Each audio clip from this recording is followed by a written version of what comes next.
Good afternoon, everyone. I'm from LONGI Solar.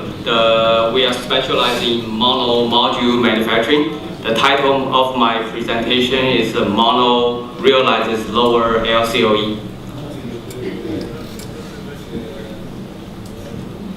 And so first, I will share some of our learnings, our understanding what's the value of high efficiency mono and PERC module, and why we are focusing on mono modules only. And then I'll give a brief introduction to our company and also our product offering and technology roadmap.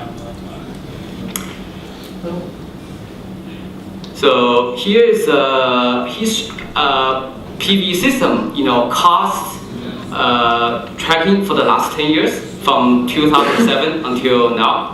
And you can see for all the applications, utility, commercial and residential applications, the system cost has dropped significantly for the last 10 years. And for example, for residential, it used to be more than $8 per watt. Now it's almost in the $3 range. And the circular plot actually shows the relative ratio of module versus BOS cost. For example, 10 years ago, the module cost more than 40% of the residential system. And right now, that cost has dropped down to less than 15%. So the module costs dropped at a much faster rate and dropped, I think, about 10 times for the last 10 years. And as a result, that the module right now has become a smaller portion of the overall system cost. And we can continue to reduce the module cost, but its impact on the overall system cost is getting smaller and smaller. So we need to identify a better leverage. And what do we think? I think moving from multi to mono module is a viable approach to reduce to be more effectively reduce the system cost. And this can not only lower the module cost, but also can lower the BOS cost. And these here are some examples. For the multi-modules, right now each is about 18.8%, mono sitting at about 20% of the cell efficiency, PERC at 21%. And for the 72 cell module, you can see the multi-module, each module is about 320 watt, and mono is 340, and mono PERC is 360. And for a utility project, for example, is a 100 megawatt DC project, you need more than 310,000 multi-modules. By using mono, you can reduce that number to less than 300,000 piece, and it's only less than 280,000 when you use PERC modules. And so you can see, fewer modules will be used for the utility project. We'll show in the next slide that I can reduce the BOS cost significantly. And the other example is on the rooftop, on the constrained roof space with a 16 module as a small system. For the using multi-modules, you can only have 4.3 kilowatt output. And with the mono, you can that number increase to 4.6, and mono PERC can go to 4.8 kilowatts. So basically, on average, the system cost will be lower if you have a higher output from the mono modules. Here's an example for a 100 megawatt system. About maybe 30 acres of land can be saved using mono modules. A significant amount of racking and cable also be saved with the mono modules. About 5% labor and also earthwork concrete can also be saved using high efficiency mono modules. Yeah, so quickly look at some numbers. For example, this is taking a US utility project as a reference here with a 65 cents BOS cost. And using mono modules, you can save 1 to 2 cents. PERC can save another 2 cents. And by using these for the commercial mono module for commercial residential, their savings can be more significant.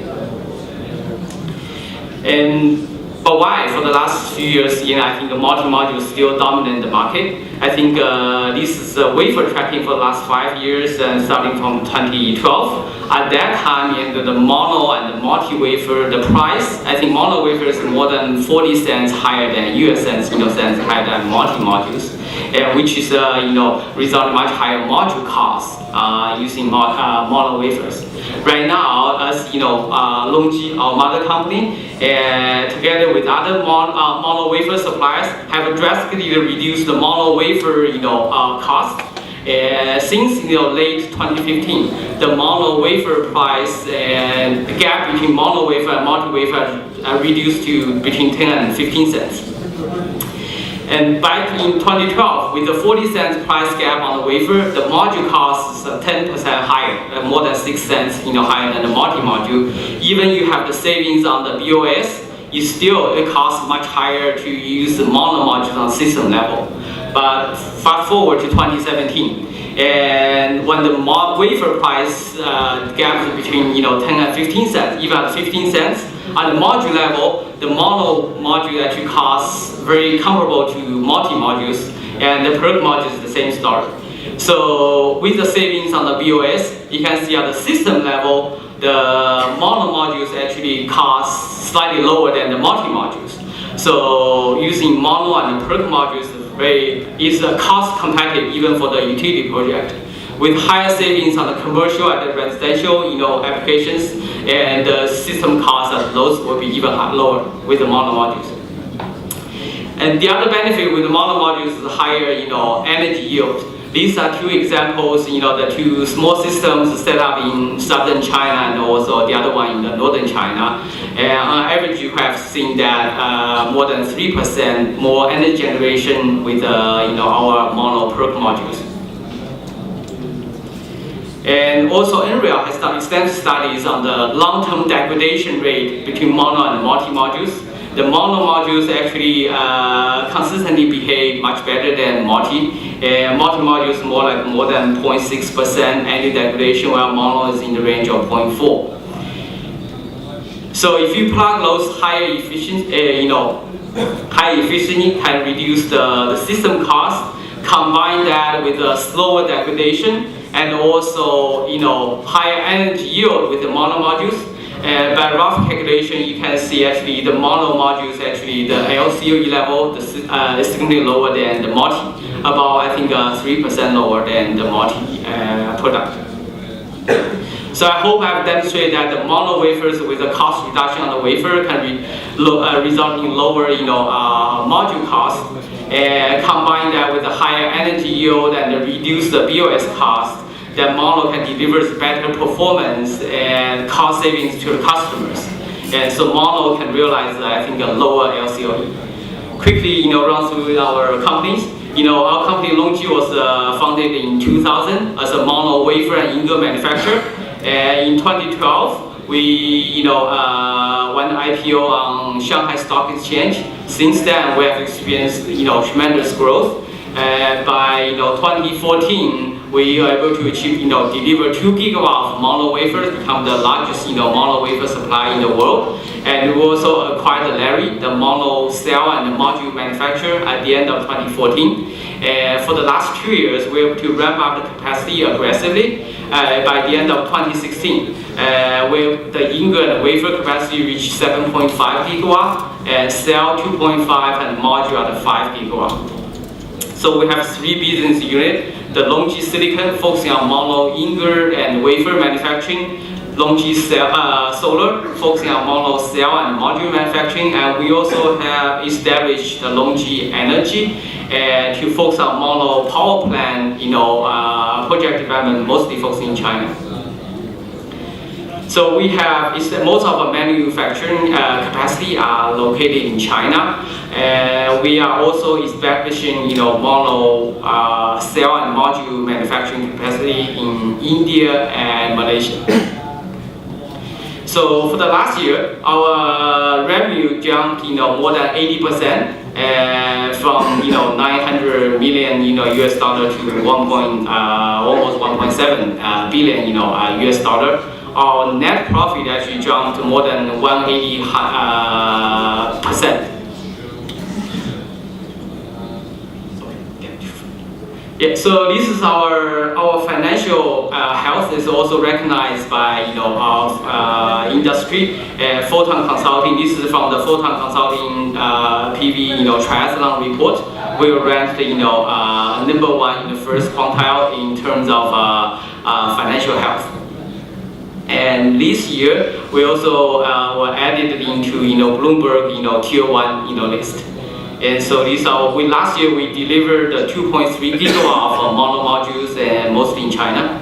And so our most focus on all mono product only, PERC, standard mono, and then 1500 volt for utility project, all black modules for rooftop applications, and recently we also have this bifacial PERC product. So we invest like 7% of our revenue into the R&D. Have a large patent portfolio. We have more than 50 staff constantly working on ingot, wafer, cell, and module development. We have strategic partners with all the major equipment vendors, material suppliers, universities, and some of our customers. So this HIMO 1 is our low LID PERC product. Cell at the 21, more than 21% efficiency. Module is 300 watt at 60 cell, and this low LID is validated by TUV. Even at the 300 kilowatt hour exposure, the LID is less than 2%. So recently, our module also ranked number one in the TUV Rhineland energy yield simulations. Basically, the random choose production modules and take for measurement, and use the measurement result to generate time file and then simulate in 5 different locations across the globe. So we are ranked the number one in the energy yield simulation for mono and for all the module category. This is our production performance, 21%, 60 cell for 300 watt.